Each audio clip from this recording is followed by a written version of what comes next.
Halo, Assalamualaikum warahmatullahi wabarakatuh. Salam sejahtera. Apa kabar buat para sobat tajir di rumah dan dimanapun Anda berada? Seperti biasa, dari saya, salam 200 miliar ya. Salam khas dosenpreneur. Saya Galih Pandekar, seorang business owner dan juga seorang akademisi. Ya, kali ini kita akan bicara tentang pemasaran, ya, marketing. Tapi pemasaran itu banyak. Pemasaran kita akan mulai dari segmentasi. Nah, segmentasi ini yang akan kita bahas pada video kita kali ini ya. Oke, mari yuk kita simak bareng-bareng.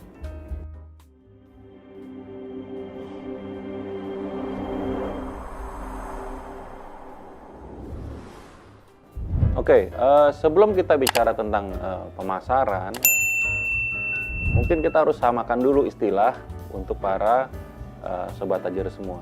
Apa itu pasar ya?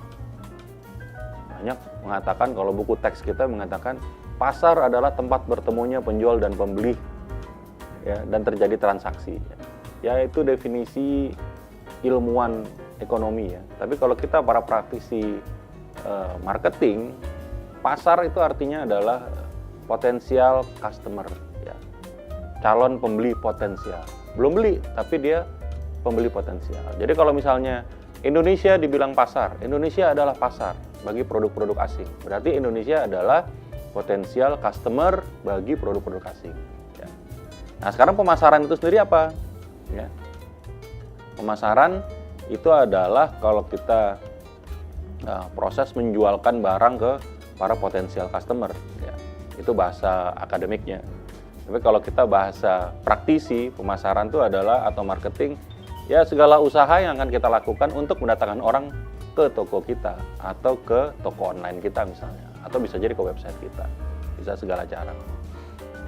Sebelum kita bicara lebih lanjut tentang segmentasi, maka kita bicara dulu tentang marketing proses ya. Proses pemasaran tuh apa aja sih? Kita mulai dari mana sih waktu kita mau memasarkan? Pemasaran kita mulai dari kita menemukan yang namanya masalah atau customer pain dari para calon pembeli kita ya. Customer pain ini banyak ya. Setelah itu maka kita harus identifikasi segmen pasar ya. Apa tuh segmen? Segmen itu seperti buku jari kita nih terdiri dari 3 segmen ya. Jari kita ada 3 ruas, ada 3 segmen, 3 kelompok. Setelah kita identifikasi segmen, maka kita tentukan produk apa untuk segmen itu. Kemudian kita tes, benar-benar laku nggak? Kemudian di produk itu kita tentukan brand name ya. Kemudian berapa harganya, bagaimana saluran distribusi untuk menghantarkan produk kita dari pabrik atau dari produsen ke konsumen ya. Kemudian bagaimana desain program promosinya. Setelah itu terakhir, bagaimana pelayanan purna jual setelah produk itu dijual. Nah, ini kira-kira marketing prosesnya. Cukup banyak ya. Nanti kita akan bahas pada video-video selanjutnya. Tapi kali ini kita akan mulai dulu dari fase yang namanya segmentasi. Ya. Segmentasi biasanya berdekatan dengan STP, ya, segmentasi, targeting, dan positioning. Ya. Segmentasi itu ibarat kata seperti kolam. Ya. Di kolam itu itu banyak ikan. Kita mau ngambil ikan yang mana? Nah, itu targeting. Nah, kemudian kalau targetnya ikan gurame, maka alat pancing seperti apa yang membuat ikan itu datang. Nah, itu positioning. Baik. Ya, nanti kita akan bahas lebih lanjut untuk targeting dan positioning. Tapi kali ini kita akan bahas dari awal bagaimana segmentasi ya. Itu harus kita pahami. Karena kenapa? Banyak orang-orang itu yang ketika mau jualan itu ditanya, kamu mau jualan kemana? Siapa pasar kamu? Pasarnya adalah semua orang, Pak. Semua rakyat Indonesia itu adalah pasar saya. Kalau kita berusaha menjual dengan market seperti itu, dengan bahasa seperti tadi, maka saya jamin Anda nggak bisa menjual apapun. Karena Anda akan kebingungan. Anda akan menawarkan produk ke siapa saja gitu. Padahal tidak selalu orang-orang itu cocok dengan produk kita. Jadi kalau kita berusaha menjual produk untuk semua orang, maka kemungkinan besar Anda nggak bisa jual apapun kepada mereka. Nah, itulah maka kita harus menentukan ke siapa ya yang akan membeli produk kita. Nah, itu adalah proses yang namanya segmentasi. Jadi segmentasi ini kegiatan untuk mengelompokkan. Ya. Jadi meskipun masyarakat kita ini banyak, kelihatannya sama, ya, matanya 2, rambutnya hitam, ya, kakinya 2 gitu. Tapi mereka ada perbedaannya gitu kan. Maka kita harus berbeda-beda, tapi kita harus kelompokkan nih. Ya. Yang kelihatan beda-beda, apa kesamaannya? Ya. Bukan sekedar kesamaan bentuk tubuh ya, tapi juga kesamaan perilaku, kesamaan tempat tinggal. Ya. Nah, proses ngelompokin berdasarkan kesamaan inilah yang namanya segmen. Ya, karena kita nyari apa sih yang sama. Ya. Bagaimana kita membuat segmentasi, menyamakan, ya, mengelompokkan berdasarkan persamaan. Biasanya kita kelompokkan pertama kali berdasarkan geografis.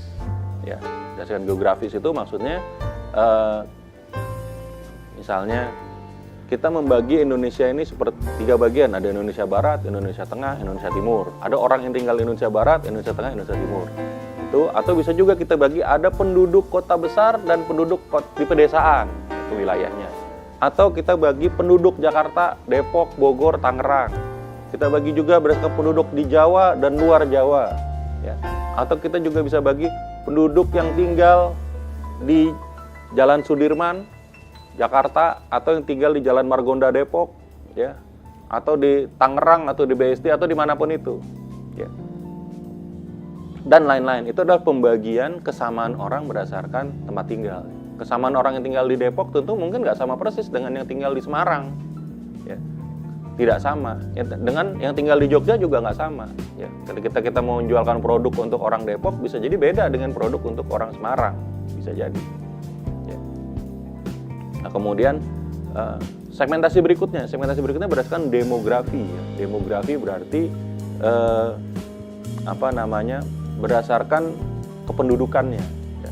Jadi misalnya kita bisa bagi berdasarkan kelaminnya, kita bisa bagi berdasarkan usia, kita bisa bagi berdasarkan status pendidikan, status pernikahan. Ya, misalnya penduduk Indonesia itu ada laki dan perempuan. Nah, kita bagi berdasarkan kelamin. Kemudian ada penduduk usia 25 sampai 35, 35 40. 40, 45, ya kan? Atau 55 tahun ke atas, itu kita membagi berdasarkan usia kehidupan. Karena perilaku orang usia 25, 35 tentu nggak sama dengan perilaku orang usia 55. Ya, kita akan menjualkan produk, misalnya produk perawatan anak gitu kan. Produk perawatan anak tentu kurang cocok kalau kita jual ke orang-orang yang usia udah di atas 55, karena kemungkinan anak-anak udah dewasa. Tentu yang cocok adalah ibu-ibu yang usia 25 sampai 35. Atau misalnya kita akan menjualkan paket asuransi, tentu lebih menarik misalnya buat yang masih muda, ya, dibandingkan yang sudah lebih sepuh misalnya, lebih tua. Kemudian kita bisa membagi juga berdasarkan status pernikahan. Misalnya orang yang belum menikah tanpa anak, ada juga yang sudah menikah tapi anaknya masih balita. Ya. Jadi status pernikahannya juga beda, perilakunya. Orang yang masih bujangan tentu nggak sama pola pikirnya dengan orang yang sudah menikah. Ya. Orang yang menikah pun, menikah yang belum punya anak sama menikah dengan sudah punya anak juga bisa jadi berbeda cara perilakunya. Ya. Nah, ini kita bisa bagi, itu pembagian berdasarkan demografis. Bisa juga kita bagi berdasarkan agama, muslim dan non-muslim. Ya. Kalau kita mau jualan jilbab ya tentu biasanya segmennya ke muslim mah, yang perempuan, ya kan. Kita jualan misalnya baju koko tentu yang muslim. Tapi kalau Anda mau jualan ornamen salib tentu nggak cocok dijualkan ke daerah yang populasinya banyak orang Islam, ya. Atau Anda bisnis lain-lain ya. Nah, atau bisa juga kita bagi berdasarkan pendapatan. Orang berpendapatan rendah, berpendapatan menengah, dan berpendapatan tinggi.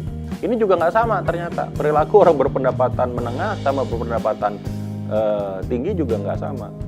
Di video saya yang sebelumnya ketika saya bicara tentang aset, kelihatan ada perbedaan antara orang yang orang kaya berpendapatan tinggi dan berpendapatan menengah. Cara menyikapi aset itu beda. Kalau misalnya ada menjual paket layanan kredit atau asuransi, tentu Anda jual kemana? Nah, ya. Atau bisa juga kita membagi demografi berdasarkan pendidikan. Ada orang pendidikan terakhirnya SD, SMP, SMA, S1, ya. Semakin tinggi pendidikan seseorang tentu cara berpikir juga beda. Ya kan, kosakatanya mereka beda, ya. Nah, ini akan nanti jadi persamaan, ya. Orang-orang yang berpendidikan tinggi tentu lebih senang berkumpul dengan berpendidikan tinggi juga, ya. mereka merasa lebih nyaman misalnya. Dan sebaliknya. Nah, kemudian segmentasi yang ketiga kita bagi berdasarkan psikografis. Ya, psikografis. Psikografis itu kesamaan psikologis ya. Misalnya ada kesukaan terhadap sesuatu ya, misalnya ada orang-orang yang hobinya touring pakai motor ya. Ada orang-orang hobi touring. Nah, ini berdasarkan psikografis. Ada orang-orang jadi penggemar sepak bola ya. Sekedar penggemar sepak bola, penggemar klub tertentu di sepak bola ya. Penggemar setan merah, ya, penggemar si merah dan lain-lain, penggemar Liga Italia, Liga Indonesia, ya macam-macam, Liga Inggris, ini penggemarnya ada sendiri. Ya. Ada orang-orang yang vegetarian, ini juga bisa. Ya. Kalau kita mau jualkan makanan-makanan yang berbasis tumbuhan, maka kita cocok dijualkan ke orang-orang yang vegetarian. Atau bisa juga berdasarkan pilihan politik, orang-orang penggemar Pak Jokowi, atau penggemar Pak Anies Baswedan, atau yang lain-lain. Itu juga bisa ya. Kita misalnya mau jual cenderamata ya, pernak-pernik Pak Anies gitu, tapi kita jual ke penggemarnya Pak Ganjar misalnya, itu nggak cocok, bisa jadi nggak kebeli ya kan. Nah, atau ada juga orang-orang yang berpenggemar menjadi penggemar tas mahal ya. Meskipun sama-sama tas, tapi ada yang senang tas mahal, atau ada ibu-ibu sosialita ya, dan lain-lain. Ini adalah segmentasi berdasarkan psikografis. Nah, kemudian segmen-segmen ini bisa jadi berpadu ya, gabungan segmentasi.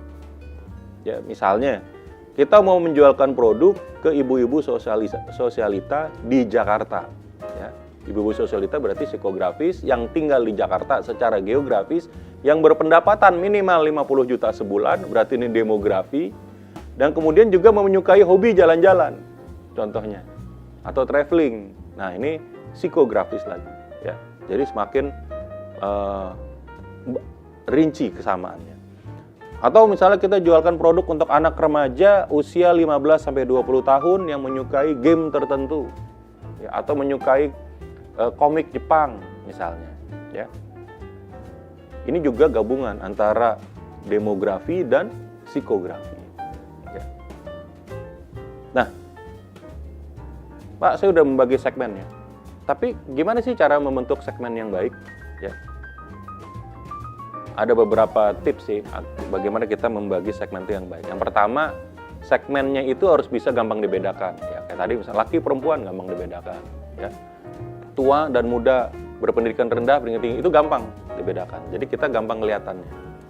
Kalau yang nggak gampang dibedakan, misalnya ada yang mendengar hobi mendaki Gunung Everest sama mendaki Pegunungan Jaya-Wijaya, itu susah dibedakannya ya. Itu meskipun sama-sama pendaki gunung gitu kan, tapi hobinya beda. Tidak bisa dibedakan dengan mudah ya. Kemudian segmen yang bagus tuh bisa diukur, bisa dihitung jumlahnya ada berapa. Ya. Nanti sekaligus dengan definisi berikutnya. Setelah bisa diukur, bisa dihitung, jumlahnya juga cukup banyak. Jangan terlalu, kadang-kadang kita mau spesifik tapi terlalu detail gitu kan, terlalu detail. Ya, terlalu detail kita sulit sendiri. Kayak tadi, kita akan menjualkan produk alat untuk mendaki gunung, tapi khusus spesialis Gunung Everest. Ini sulit gitu kan. Tapi mendaki gunung secara umum, bisa gunung mana aja. Itu bisa, ada orang-orang yang penggemarnya mendaki gunung, ya, pencinta alam ya. Nah, bisa diukur nggak jumlahnya? Dan kemudian jangan terlalu sedikit. Ya, kadang-kadang kalau kita pengen sedikit, tapi terlalu sedikit juga agak repot juga, ya. Maka tadi ibu-ibu sosialita muslimah usia 35 sampai 45 ya, penghasilannya kira-kira 50 juta. Nah, ini mungkin mereka bisa kita jualkan kerudung-kerudung busana muslimah yang harganya mahal gitu ya. Nah, tadi kita udah bicara segmentasi ya, tapi sebetulnya manfaat segmentasi itu apa sih gitu? Kenapa sih harus dibagi-bagi Pak Gali gitu? Jadi segmentasi ini penting dibuat di depan ya. Karena kalau kita nggak membuat segmentasi, maka kita akan bingung. Nah, makanya nih saya bicara, apa sih manfaat segmentasi? Yang pertama, adanya segmentasi ini membuat kita bisa fokus. Kita bisa fokus kemana, kita bisa mapping para pembeli kita gitu kan. Kita bisa fokus pada segmen tertentu. Karena kita nggak bisa menjualkan ke semua orang. Misalnya di kota Depok saja, misalnya tempat saya tinggal, itu ada 2 juta orang. Apa sanggup kita menawarkan produk ke 2 juta orang? Belum tentu. Makanya kita harus memilih di kota Depok ini. Ya, kita harus siapa sih yang bisa kita jualkan produk kita. Kalau kita mau jualan kuliner, kuliner saya ini cocoknya untuk orang Sawangan misalnya. Sama nggak dengan orang di Margonda, ya kan? Kalau di Margonda jalur utama di Kota Depok, gitu kan, lebih padat dibandingkan di Sawangan, ya kan? Mungkin elastisitas harga di Margonda lebih rendah. Orang-orang yang lewat Margonda lebih tidak sensitif sama harga dibandingkan kalau di Sawangan, misalnya. Gitu. Nah, kalau kita mau menjual di Margonda, bisa jadi kita menetapkan harga yang beda. Contohnya bisa terlihat pada tiket bioskop misalnya. Tiket bioskop kalau dijual berdasarkan geografis. Tiket bioskop dari provider yang sama, kalau dia ada di Jakarta ya, di tengah kota, di Sudirman Tamrin atau di Pondok Indah, itu mungkin satu tiketnya ya, HTM-nya harganya mungkin bisa 70.000 di film yang sama. Tapi di pinggir kota misalnya di Depok atau di Bekasi, film yang sama dari bioskop yang sama provider, harganya mungkin cuma 40.000 atau 50.000. Padahal filmnya sama. Kenapa bisa begitu? Ya karena segmentasi orang Depok bisa jadi daya belinya beda dengan orang Jakarta. Makanya pihak bioskop membedakan harganya. Bukan berarti kalau harga lebih sedikit filmnya jadi lebih pendek ya Pak. Ya enggak gitu. Tapi dia ada segmentasi. Kalau buat orang Jakarta yang mungkin daya belinya lebih tinggi karena 70% uang Indonesia ada di Jakarta, ya kan? Ya ngapain dikasih promo gitu misalnya atau harganya murah. Nggak ada masalah buat mereka dengan harga segitu ya. Bendanya bisa jadi sama ya.